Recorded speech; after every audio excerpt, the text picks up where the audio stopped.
السلام علیکم، میں ہوں نادیہ سحر اسلامک ڈائری سے آپ سب کو خوش آمدید کہتی ہوں۔ میں امید کرتی ہوں آپ سب خیریت سے ہوں گے، اور ہجرت کا 7واں سال کا کل لاسٹ ایپیسوڈ تھا، آپ کو ضرور پسند آیا ہوگا۔ آج ہم شروع کریں گے ہجرت کے 8ویں سال کے واقعات کے بارے میں۔ تو چلیں شروع کرتے ہیں۔ بسم اللہ الرحمن الرحیم۔ ہجرت کا 8واں سال بھی حضور صلی اللہ علیہ وسلم کی مقدس حیات کے بڑے بڑے واقعات پر مشتمل ہے۔ ہم ان میں سے یہاں چند اہمیت و شہرت والے واقعات کا تذکرہ کرتے ہیں۔ جنگ موتا۔ موتا ملک شام میں ایک مقام کا نام ہے۔ یہاں 8 ہجری میں کفر و اسلام کا وہ عظیم الشان معرکہ ہوا جس میں 1,00,000 لشکر کفار سے صرف 3,000 جانثار مسلمانوں نے اپنی جان پر کھیل کر ایسے مارکہ آرائی کی کہ یہ لڑائی تاریخ اسلام میں ایک تاریخی یادگار بن کر قیامت تک باقی رہے گی، اور اس جنگ میں صحابہ کرام کی بڑی بڑی اولو العزم ہستیاں شرف شہادت سے سرفراز ہوئیں۔ اس جنگ کا سبب یہ ہوا کہ حضور صلی اللہ علیہ وسلم نے بصرہ کے بادشاہ یا کیسر روم کے نام ایک خط لکھ کر حضرت حارث بن عمیر رضی اللہ تعالیٰ عنہ کے ذریعے روانہ فرمایا۔ راستے میں بلقاء کے بادشاہ شرجیل بن عمرو غسانی نے جر کیسر روم کا باج گزار تھا، حضور صلی اللہ علیہ وسلم کے اس قاصد کو نہایت بے دردی کے ساتھ رسی میں باندھ کر قتل کر دیا۔ جب بارگاہ رسالت میں اس حادثے کی اطلاع پہنچی تو قلب مبارک پر انتہائی رنج و صدمہ پہنچا۔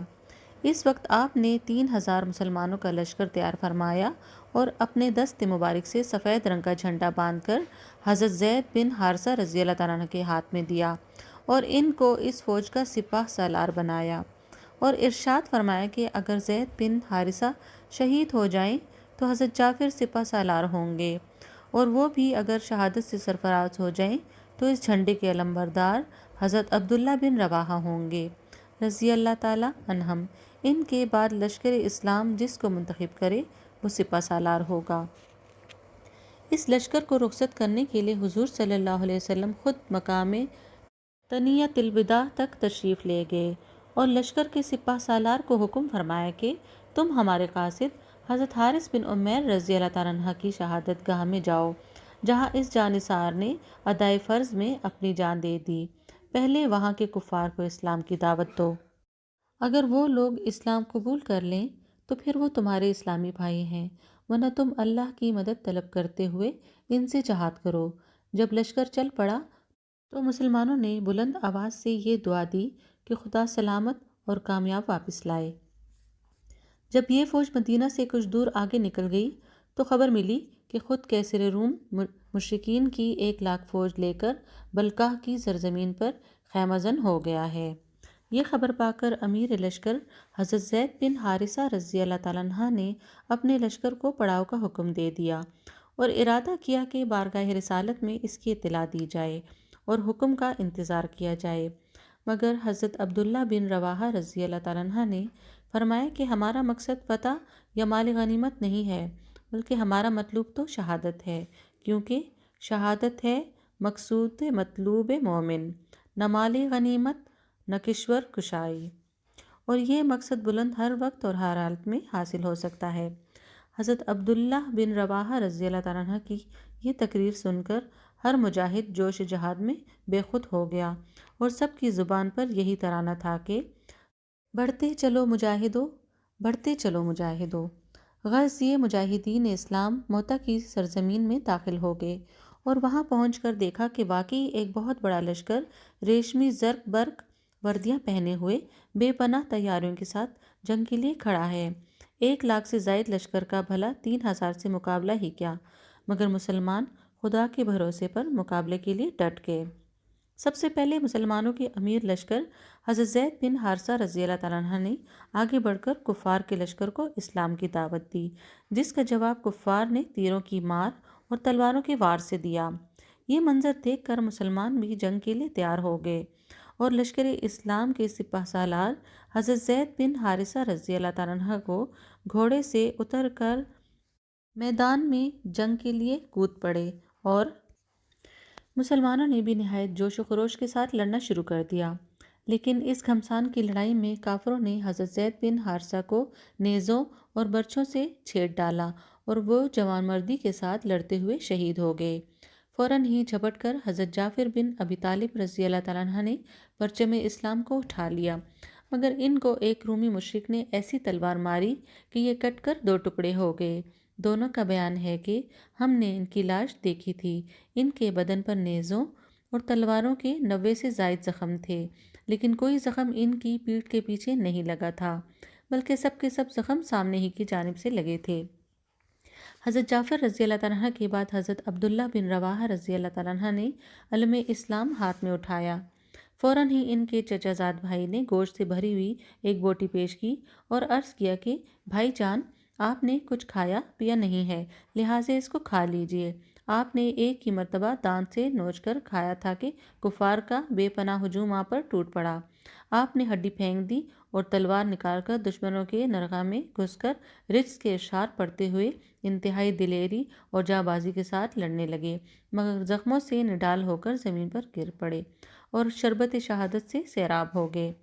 اب لوگوں کے مشورے سے حضرت خالد بن ولید رضی اللہ تعالیٰ عنہ جھنڈے کے علمبردار بنے اور اس قدر شجاعت اور بہادری کے ساتھ لڑے کہ 9 تلواریں ٹوٹ ٹوٹ کر ان کے ہاتھ سے گر پڑیں اور اپنی جنگی مہارت اور کمال ہنرمندی سے اسلامی فوج کو دشمنوں کے نرغے سے نکال لائے۔ اس جنگ میں جو 12 معزز صحابہ کرام شہید ہوئے، ان کے مقدس نام یہ ہیں: حضرت زید بن حارثہ، حضرت عبداللہ بن رواحہ، حضرت وہب بن سعد، حضرت حارث بن نعمان، حضرت ابو کلیب بن عمر، عمر بن سعد، حضرت جعفر بن ابی طالب، حضرت مسعود بن اوس، حضرت عباد بن قیس، حضرت سراقہ بن عمر، حضرت جابر بن عمر اور حبجہ رضی اللہ تعالیٰ عنہم اجمعین۔ اسلامی لشکر نے بہت سے کفار کو قتل کیا اور کچھ مال غنیمت بھی حاصل کیا اور سلامتی کے ساتھ مدینہ واپس آ گئے۔ رسول اللہ صلی اللہ علیہ وسلم کا معجزہ۔ جنگ موتا کی مارکہ رائی میں جب گھمسان کا رن پڑا تو حضور اقدس صلی اللہ علیہ وسلم نے مدینہ سے میدان جنگ کو دیکھ لیا اور آپ کی نگاہوں سے تمام حجابات اس طرح اٹھ گئے کہ میدان جنگ کی ایک ایک سرگزشت کو آپ کی نگاہ نبوت نے دیکھا۔ چنانچہ بخاری کی روایت ہے کہ حضرت زید، حضرت جعفر، حضرت عبداللہ بن رواحہ رضی اللہ تعالیٰ عنہم کی شہادتوں کی خبر آپ نے میدان جنگ سے خبر آنے کے قبل ہی اپنے اصحاب کو سنا دی۔ چنانچہ آپ نے انتہائی رنج و غم کی حالت میں صحابہ کرام کے بھرے مجمع میں یہ ارشاد فرمایا کہ زید نے جھنڈا لیا، وہ بھی شہید ہو گیا۔ پھر عبداللہ بن رواحہ علمبردار بنے اور وہ بھی شہید ہو گئے، یہاں تک کہ جھنڈے کو خدا کی تلواروں میں سے ایک تلوار خالد بن ولید نے اپنے ہاتھوں میں لیا۔ حضور صلی اللہ علیہ وآلہ وسلم صحابہ کرام کو یہ خبریں سناتے رہے اور آپ کی آنکھوں سے آنسو جاری تھے۔ موسیٰ بن عقبہ نے اپنے مغازی میں لکھا ہے کہ جب حضرت یعلا بن امیہ رضی اللہ تعالیٰ عنہ جنگ موتا کی خبر لے کر دربار نبوت میں پہنچے تو حضور صلی اللہ علیہ وآلہ وسلم نے ان سے فرمایا کہ تم مجھے وہاں کی خبر سناؤ گے یا میں تمہیں وہاں کی خبر سناؤں؟ حضرت یعلا رضی اللہ تعالیٰ عنہ نے عرض کیا کہ یا رسول اللہ صلی اللہ علیہ وآلہ وسلم، آپ ہی سنائیے۔ جب آپ نے وہاں کا پورا حال اور ماحول سنایا تو حضرت یعلا رضی اللہ تعالیٰ عنہ نے کہ اس ذات کی قسم جس نے آپ کو حق کے ساتھ بھیجا ہے کہ آپ نے ایک بات بھی نہیں چھوڑی کہ جس کو میں بیان کروں۔ حضرت جعفر شہید رضی اللہ تعالیٰ عنہ کی بیوی حضرت اسماء بنت امیس رضی اللہ تعالیٰ عنہ کا بیان ہے کہ میں نے اپنے بچوں کو نہلا دھلا کر تیل کاجل سے آراستہ کر کے آٹا گوندھ لیا تھا کہ بچوں کے لیے روٹیاں پکاؤں کہ اتنے میں رسول اللہ صلی اللہ علیہ وآلہ وسلم میرے گھر میں تشریف لائے اور فرمایا کہ جعفر کے بچوں کو میرے سامنے لاؤ۔ جب میں نے بچوں کو پیش کیا آپ صلی اللہ علیہ وسلم بچوں کو سونگھنے اور چومنے لگے اور آپ کی آنکھوں سے آنسوؤں کی دھار رخسار پر انوار پر بہنے لگی۔ تو میں نے عرض کیا کہ کیا حضرت جعفر رضی اللہ تعالیٰ عنہ اور ان کے ساتھیوں کے بارے میں کوئی خبر آئی ہے؟ تو ارشاد فرمایا کہ ہاں، وہ لوگ آج ہی شہید ہو گئے ہیں۔ یہ سن کر میری چیخ نکل گئی اور میرا گھر عورتوں سے بھر گیا۔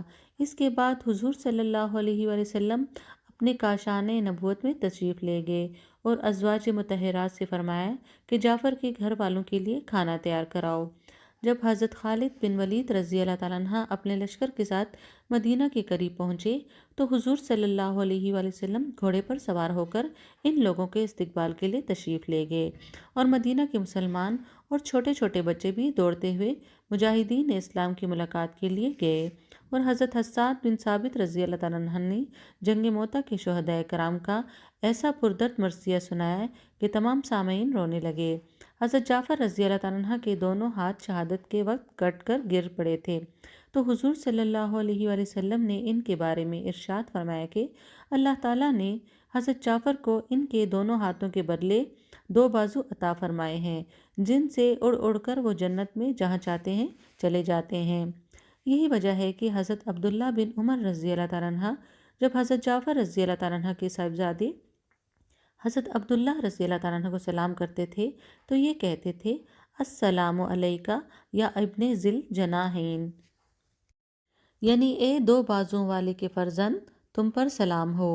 جنگ موتا اور فتح مکہ کے درمیان چند چھوٹی چھوٹی جماعتوں کو حضور صلی اللہ علیہ وآلہ وسلم نے کفار کی مدافعت کے لیے مختلف مقامات پر بھیجا۔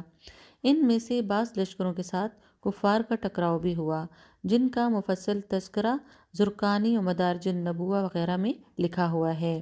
ان سریوں کے نام یہ ہیں: ذات السلاسل، سریۃ الخبط، سریۃ الوقتادہ یعنی کہ نجد، سریۃ الابو قتادہ صنم، مگر ان سریوں میں سریۃ الخبط زیادہ مشہور ہے۔